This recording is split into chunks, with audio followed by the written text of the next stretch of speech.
Okay, we'll go ahead and call to order the council meeting for the East Grand Forks City Council for Tuesday, September 2nd, 2025 at 5 p.m. Would the city clerk please call roll? Mayor Mark Olstead. Here. Council President Brian Larson. Here. Council Vice President Tim Riopel. Here. Council Members Tammy Schumacher. Here. Ben Pukshavinsky. Here. Dale Helms. Here. Donald Casey. Karen Peterson. Here. Okay, we have a quorum. Please stand for the Pledge of Allegiance. Pledge allegiance to the flag of the United States of America and to the republic for which it stands, one nation, under God, indivisible, with liberty and justice for all.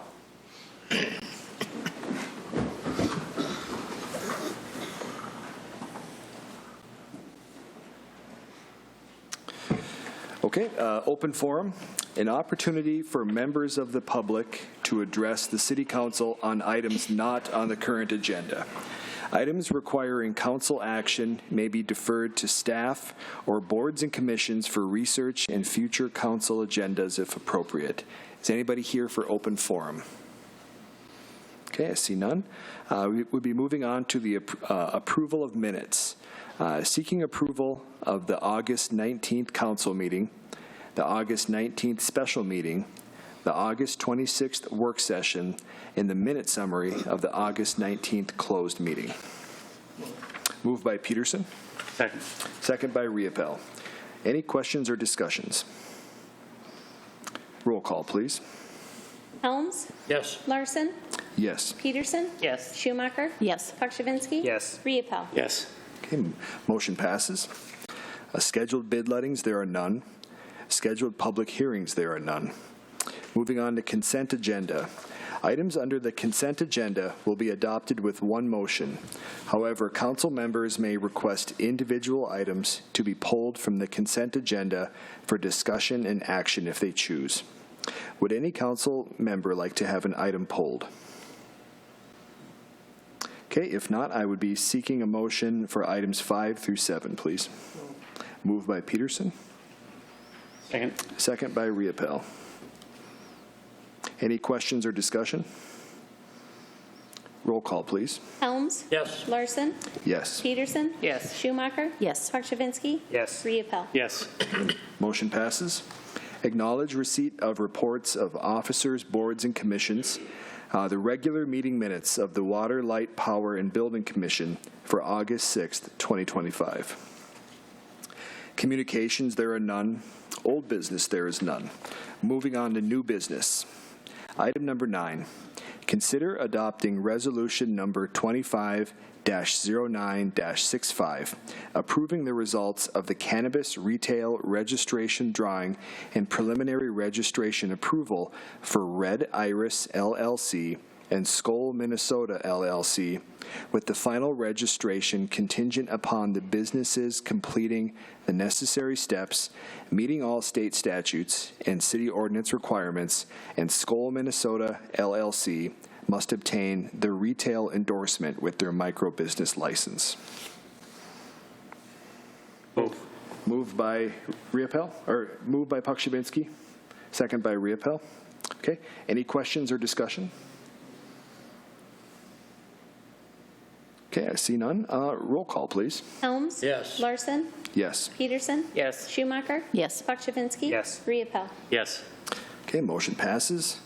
Item number 10, consider approving the request to start the internal hiring process for a police investigator. Move. Moved by Riopel, Second. second by Peterson.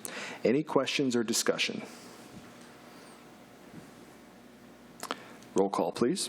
Helms. Yes. Larson. Yes. Peterson. Yes. Schumacher. Yes. Pukshavinsky. Yes. Riopel. Yes. Okay, motion passes. Item number 11, consider adopting resolution number 25-09-67, approving the recommendation of installing a new ammonia-based indirect refrigerant system and to move forward with option 2 as the base bid and include option 3 as an add alternate in the bidding process for the VFW Memorial Arena. Move. Moved by Peterson. Second. Second by Schumacher. Any questions or discussion? Mr. Helms. Thank you, Mr. President. I did a little bit of checking. I got a hold of somebody in Thief River and asked them what their reasoning was for going for CO2.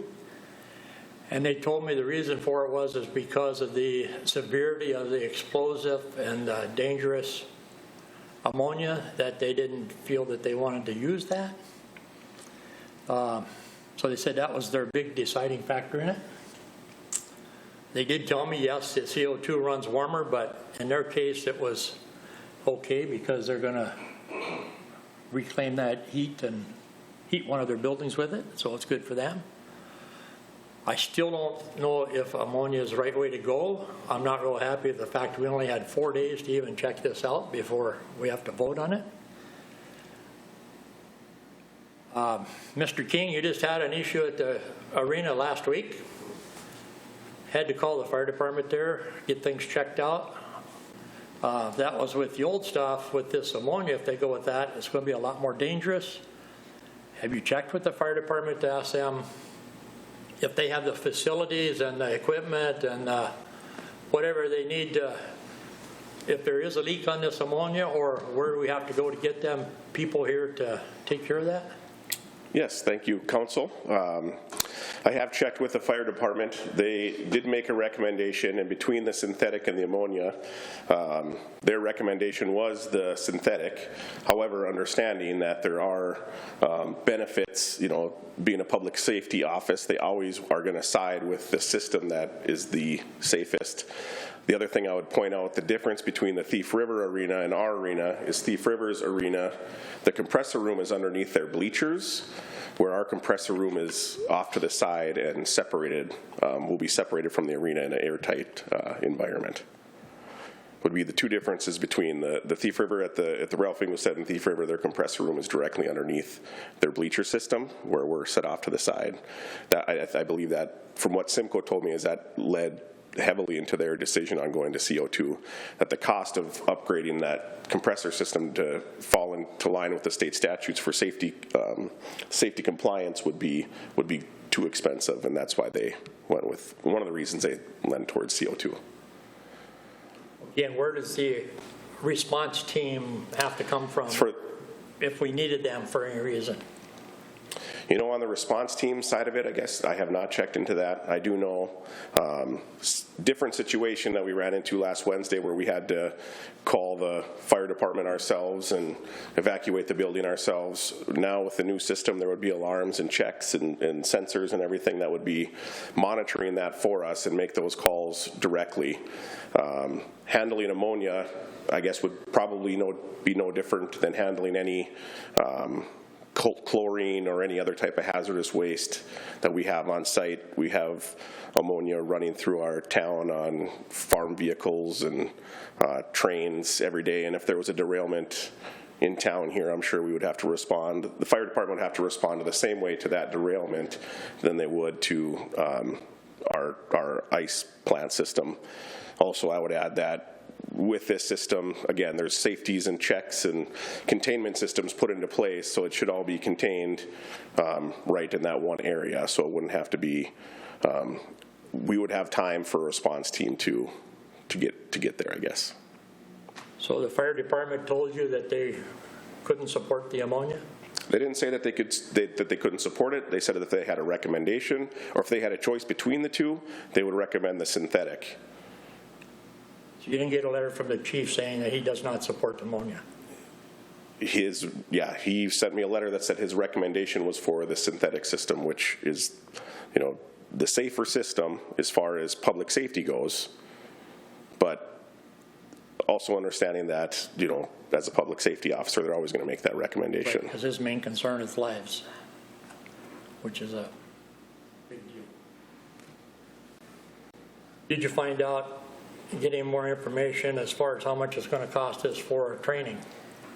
I have not found out. The training, it sounds like, is for an operator to be certified in the ammonia plant is, from what the Simcoe representative told me, was about a 4-hour course.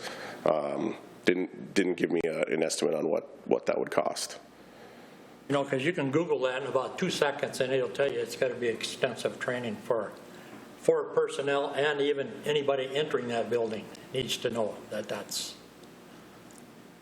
according to what it says underneath on the website for ice arenas. People have to be notified that this ammonia. Did you know that? I did not Google that, no. Leaning heavily onto the consultants for that. Again, this ammonia systems are in 85% of the arenas in the state of Minnesota. Of the new arenas being built, 65% of them are ammonia. So just leaning into the consultants on that, that was their recommendation. That's what we went with. So when were you going to tell us, or maybe it's just me, I don't know, that the fire department wasn't recommending ammonia? Their choice was. That's a pretty important piece of information for me to make a decision, I think. Sure. I think we should have been told that. Yeah, So it's probably not going to make any difference, but I'll be voting no on it. That's all I have. Thank you, Mr. Helms. Any further questions or discussion on the topic? Okay. Thank you, Mr. King. Yep. Roll call, please. Helms, No. Larson, Yes. Peterson, Yes. Schumacher, Yes. Pakshavinsky, Yes. Riepel. Yes. Okay, motion passes. Item number 12, consider adopting resolution number 25-09-68, authorizing the submission of the application to the Mighty Ducks Grant Program for funding for the VFW Memorial Arena Refrigeration Replacement Project, and authorize the city administrator to execute any necessary agreements if the city is awarded. Move. Moved by Schumacher, Second. second by Riepel. Any questions or discussion? Mr. Helms, One please. question. I'm assuming that this is still considering the ammonia on this part, right?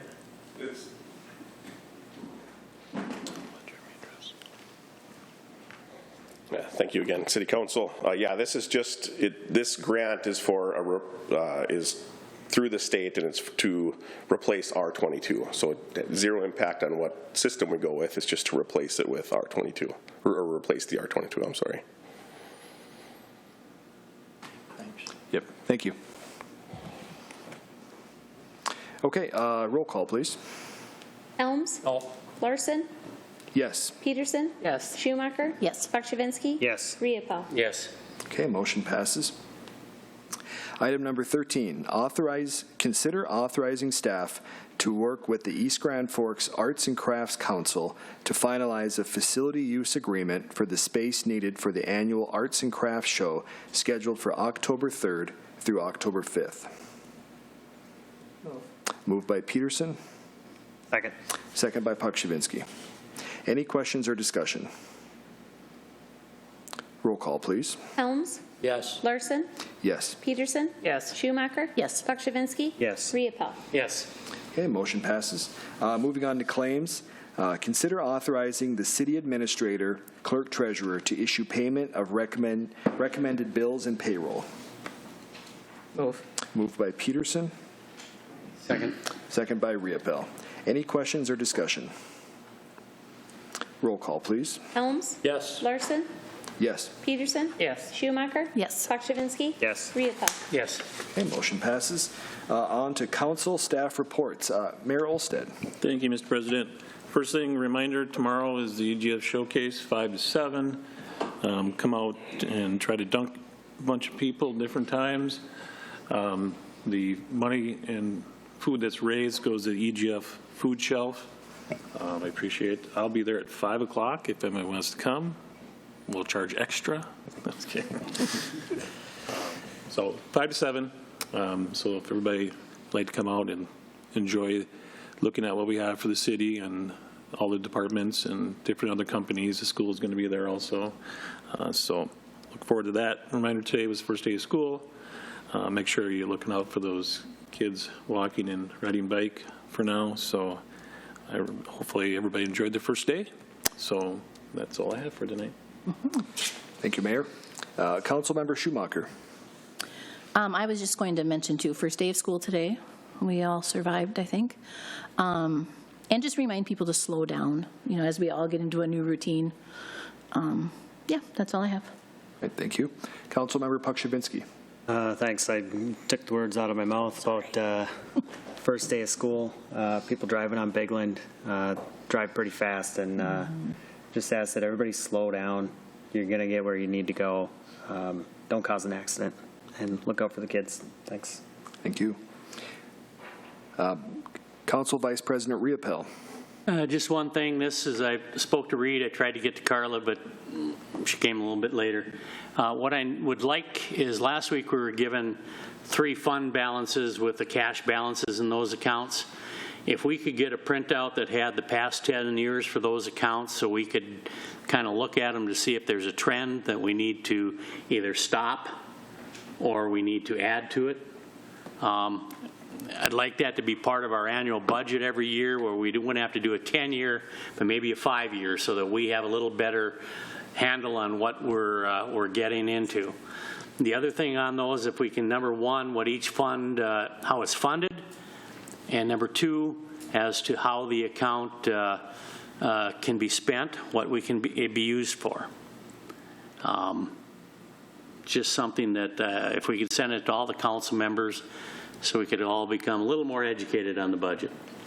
And that's it. All right, thank you. Councilmember Helms. Yeah, I just want to, being this is the first council meeting I've been at since Heritage Weekend. I want to thank a few people, Mayor Olstad, Council President Larson sat in on our hot dish contest. We had 9, I think we had 9, right? Is that what it was? I also want to thank the city departments, street departments, and the sanitation department, the police department for doing a great job for our parade. I think the county sheriff was there. They helped. I'm not sure if the highway patrol was there or not. Were they? I didn't see them, but they probably were at the other end somewhere. Just want to thank everybody for helping out and supporting our heritage and making a nice parade, and everything went really well. So thank you. Thank you. Councilmember Peterson. I don't have anything at this time, thank you. Okay. Yeah, I'll just add, this morning after dropping my kids off at school, I noticed Police Chief Headland out there at 13th and Bigland at the Hawk signal. So really appreciate your presence there. There's a lot of us sending our kids to maybe new schools on their bikes, and so having East Grand Forks Police and the police chief in particular there speaks volumes for the priorities of our town. So thank you very much. Let's move on to Mr. Hutton. Nothing tonight. Okay, thank you. Mr. Gallstead. Nothing unless there's questions. And Mr. Emery. Just an update on the Lift Station 13 project. ICS did have to shut down. Well, I guess the city kind of shut it down, but on 3rd Avenue Northwest, kind of between 22nd and 23rd, they got about that 1 block area shut down right now. We've had to set up some temporary pumping so they can replace the piping and valving inside the lift station. So hoping it's probably no longer than, roughly a week, but just let you know that 1 block corridor is kind of going to be shut down for a little bit here. So thank you. Thank you. Anything from the department heads? Okay, I see none. That being said, we'd be looking for a motion to adjourn. Moved by Helms. Second. Second by Riopel. All in favor say aye. Aye. Opposed, same sign. Okay, motion passes. Meeting is closed. The council will meet downstairs for a closed meeting.